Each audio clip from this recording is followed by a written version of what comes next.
السلام علیکم ورحمۃ اللہ وبرکاتہ اعوذ باللہ من الشیطان الرجیم بسم اللہ الرحمن الرحیم اللہم ارنا الحق حقا وارزقنا اتباعہ وارنا الباطل باطلا وارزقنا اجتنابہ اللہم اغفر لنا وارحمنا وارض عنا وتقبل منا وادخلنا الجنة ونجنا من النار واصلح لنا شأننا كله.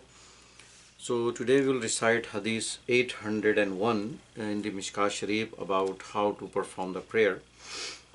عن أبي حميد سعدي رضي الله تعالى عنه قال في عشرة من أصحاب النبي أنا أعلمكم بصلاة رسول الله صلى الله عليه وسلم قالوا فعارض قال كان النبي صلى الله عليه وسلم إذا قام إلى الصلاة رفع يديه حتى يحاذي بهما منكبيه ثم يكبر ثم يقرع ثم يكبر ويرفع يديه حتى يحاذي بهما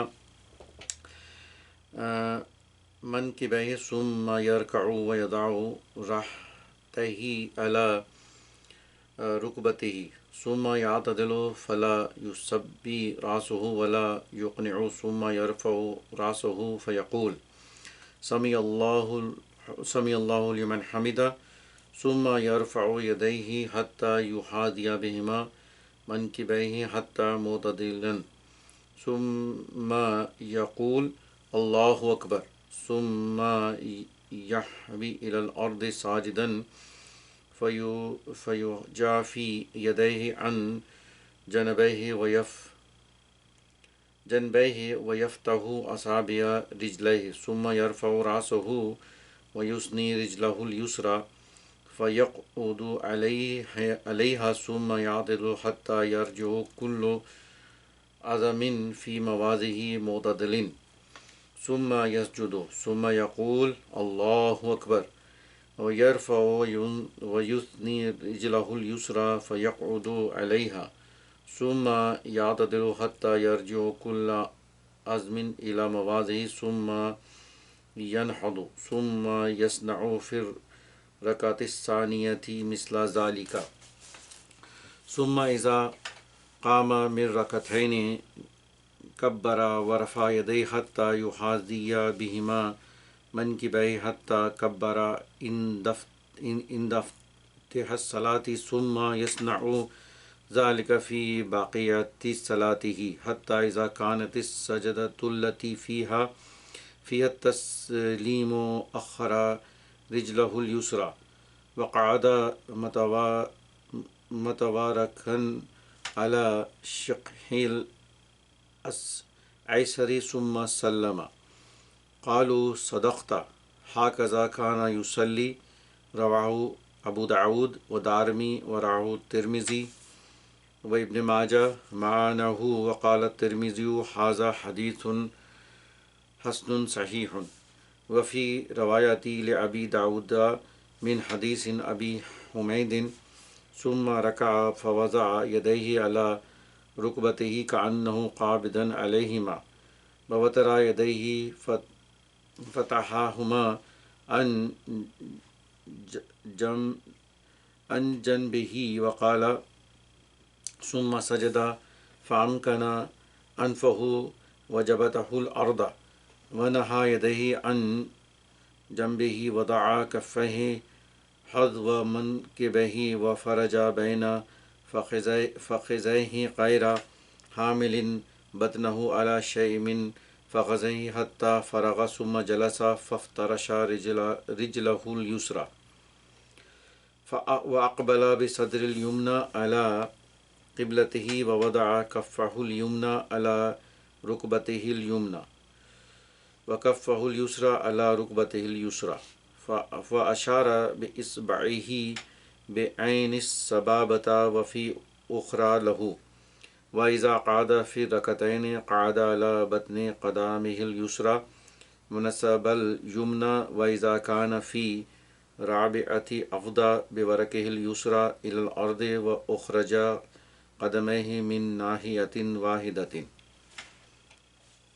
So it's a very long hadith about how to offer the prayer, and this hadith is reported by Abu Humayd Sa'di radiyallahu ta'ala anhu, and he says that he reported this hadith in front of 10 Sahabi Rasul Sallallahu Alaihi Wasallam, and he said that I know the best about the Salah of Rasulullah, and among you, I know the best among you the Salah of Rasulullah. So all the Sahabi, the 10 Sahabis which were sitting, they says, okay, tell us. So he said that whenever Rasulullah want to offer a prayer, so how he does, he raise both of his hands up to the shoulder and says Allahu Akbar. Then he recite Quran, and then he says Allahu Akbar, and then he raised both of his hands up to the shoulder and he went into ruku, and then he put both his hands on the knees in the ruku, and he remains his both arms straight, and then he kept his head down, and then when he raised up from the ruku, he says Sami Allahu liman hamida, and then he raised both of his hands up to the shoulder, and then he stand up in for some time, and then he said Allahu Akbar, and he went into ruku, going towards in the ruku, going to the sajda, and then he put both of his hands away from his body, and he kept the digits of his both feet slightly open, and then he raised his head, and then he sits. And how he sits, he put his left foot in flat and keep the right foot straight, and he sit on his left foot on the hip bone, and he sits for some time. So there is a time limit. And what is the time limit? They says that all the bones come into the position that is required to be in that position.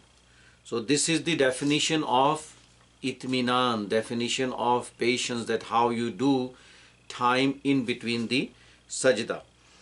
And then Rasulullah stay in that position for some time, and then he does the second sajda. And how he does the second sajda, he say Allahu Akbar and go for the second sajda. And then when he does the tashahhud for the second rakah, he again sit flat on his left foot on the hip bone and keep the right foot straight. And he stayed in that position for some time until all the bones come into that place. And then when he finished the second rakah and the tashahhud, he say Allahu Akbar and he stand up, and he also raised both of his arms up to his shoulders, which is called Rafayadain. The same way like he has done when he started his prayer. And then rest of his salah will continue as it has been mentioned, and until he reached to the last sajda. And when he does the last sajda, he does the tashahhud, and then he finishes salah by saying salam on his right side. And when he does the second tashahhud, he also bring both feet in a position making away from the body and sitting on the hip bone, not like the first tashahhud in which he sits by making the left foot flat and making the right foot straight. Now in the second tashahhud, he make both of his feet flat, going away from the body and sitting on the left hip bone. So when he finished, all the 10 Sahabi that were with him at that time says that you have said absolutely truth. And Rasulullah used to offer the prayer like this, that what you have explained. Then in the book Abu Dawood and Darimi and in Tirmizi and in Ibn Majah, Imam Tirmizi has said that this hadith is Hasan Sahih.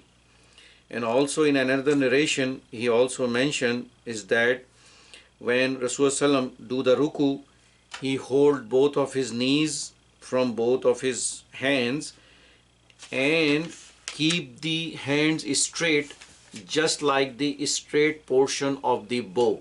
You know, bow and arrow, the straight portion of the bow. So you keep both your hands straight in the ruku. And also keep both hands away from the body. And then he also said that when he does the sajda, he does the sajda in a way that his forehead and his nose is on the ground. And he remain both his hands up to the elbow away from the body. And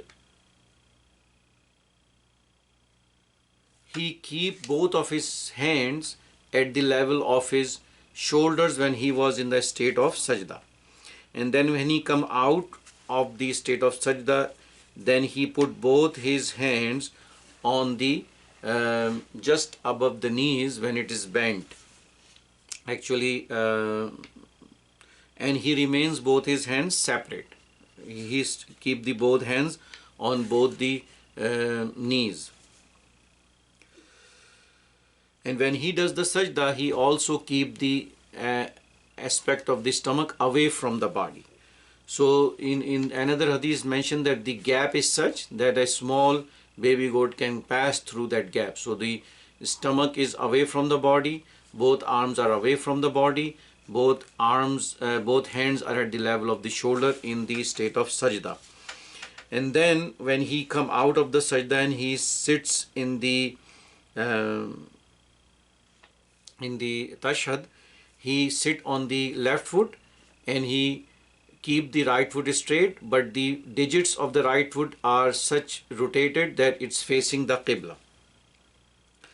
And then when he sits in the tashahhud, he also make a circle and he keep the index finger of the right hand straight, that he is pointing from the right finger in tashahhud. And it is also mentioned in the Abu Dawud that the first tashahhud is that he is sitting on his left foot, which is straight, and the right foot is up straight. But on the second tashahhud, both of the feet are on the one side and he's sitting on the hip bone. So this is the way Rasulullah has done his salah. So we will just do little bit of bullet points in this long hadith. Number one is you can sit in tashahhud in a way that you make your left foot straight and you sit on your foot, and the right foot is like in a straight position, and the left foot is in a flat position where you are sitting. You can do both tashahhud in this way, but the other way that is also mentioned is that the second tashahhud in the 4 rakatain, you make both feet on the flat side going away from the body and you are sitting on the left hip bone. Also keep your hands away in the state of ruku and keep it straight like the straight portion of the bow, and keep your both arms away from the body in the state of ruku in a position that there has to be a gap between your arms and in the stomach is away from your body, and the gap is such that a small baby goat can pass through. And you keep both hands on the knee when you are in the state of tashahhud, and you point from the index finger of the right hand during the tashahhud when you recite at-tahiyyat. Also the rafadain, that means raising both arms up to the shoulder, is done first when you start the prayer. Number 2, before going into ruku. Number 3, when you come back from the ruku in a straight position. And the 4th one is when you stand up from the first tashahhud to do the 3rd rakah. So this is the way Rasulullah has done the salah, as being mentioned in this hadith of 801 in Mishkat Sharif. Wa akhiru da'wana alhamdulillahi rabbil alamin.